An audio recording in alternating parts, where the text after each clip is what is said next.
کاناوارو توی خاطراتش میگفت بعد از سقوط یوونتوس به سری پایینتر تقریبا همه از تیم رفتن و فقط چند نفر به این تیم وفادار موندن. من به عنوان بهترین بازیکن توی جام جهانی میخواستم از این تیم برم و مقصد بعدی من رئال مادرید بود. به الکس دل پیرو گفتم تو چرا میخوای اینجا بمونی؟ اینجا برای تو کوچیکه. دل پیرو گفت من میمونم فابیو، من کاپیتانم، نمیتونم از اینجا برم. کاناوارو توی خاطراتش میگفت چند روز بعد بهش زنگ زدم و گفتم متاسفم که رفتم. اون گفت لازم نیست، ولی بدون که من نمیتونستم برم.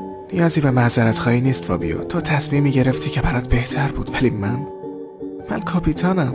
وقتی یووه سقوط کرد برای خیلیا فقط یه تیم دست دومی بود، ولی برای من یوونتوس همه چیز بود. خاطراتم، افتخاراتم، هوادارا. من موندم چون یوونتوس تنها بود، چون هوادارا تنها بودن، چون وقتی همه رفتن باید یه نفر میموند. اینا یادت نره یه جنتلمن واقعی هیچ وقت بانوی خودش رو ول نمیکنه.